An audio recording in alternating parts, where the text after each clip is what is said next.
Ano nga ba ang Ouija board? Ang Ouija board ay isang uri ng spirit board na ginagamit daw upang makipag-ugnayan sa mga espiritu.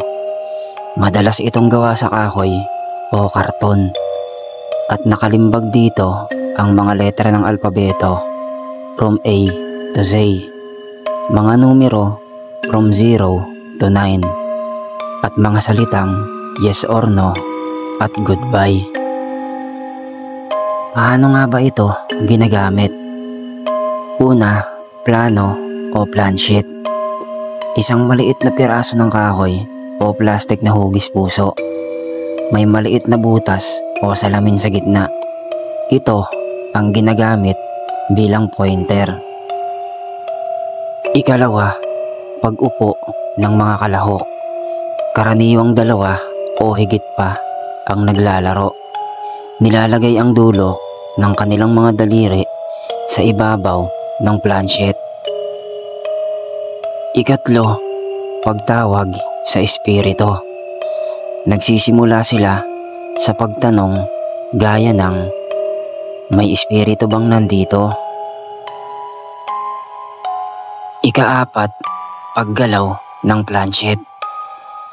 Kung gumalaw na ito at dumiretso sa yes, naniniwala silang may presensya ng espiritu.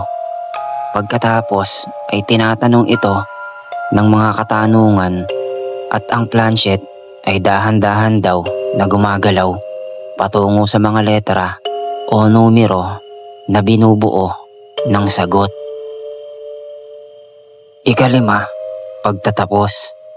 Kapag tapos na, dapat daw laging ilipat ang plansheet sa goodbye para isara ang koneksyon. Ano-ano ang mga paniniwala at paliwanag? Mula sa paniniwala ng iba, itinuturong ito bilang paraan ng pakikipag-usap sa kabilang mundo. Ginagamit ito ng mga naghahanap ng kasagutan, nais makausap ang mga yumao o interesado sa kababalaghan. Ayon sa agham o psychological explanation, hindi talaga espiritu ang nagpapagalaw sa plansheet, kundi ang tinatawag na ideomotor effect. Ito ay hindi sinasadyang maliit na galaw ng kalamnan na ginagawa ng mga kalahok dahil sabay-sabay silang may hawak, parang kusang gumagalaw ang plansheet kahit hindi nila namamalayan na sila mismo ang nagtutulak nito. Ano naman ang kasaysayan ng Ouija board?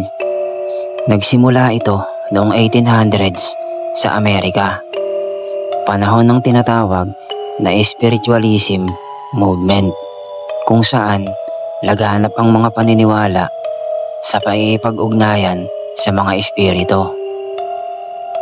Na-trademark at ginawa itong komersyal na laruan noong 1890s. Ibinebenta ang mga ito bilang parlor game. Sa paglipas ng panahon, naging sikat ito sa mga horror movies at mga kwento ng kababalaghan, kaya't kinilala bilang pintuan papunta sa masasamang espiritu. Maraming relihiyoso at espiritual na grupo ang nagbabawal ng paggamit nito dahil sinasabi nilang nagiging daan ito para makapasok ang masamang espiritu o demonyo. May mga kwento ng hindi magandang karanasan. Biglang pagbukas ng mga pinto, malamig na hangin, kakaibang boses o pagkakaroon ng sumpa sa mga gumagamit. Kaya't madalas itong ituring na mapanganib, kahit pa sinasabi ng iba na ito ay laro lamang. Sa madaling salita, ang Ouija board ay isang gamit na pinaniniwalaang pantawag sa espiritu. Ngunit ayon sa agham, ito ay resulta lamang ng hindi sinasadyang kilos ng tao.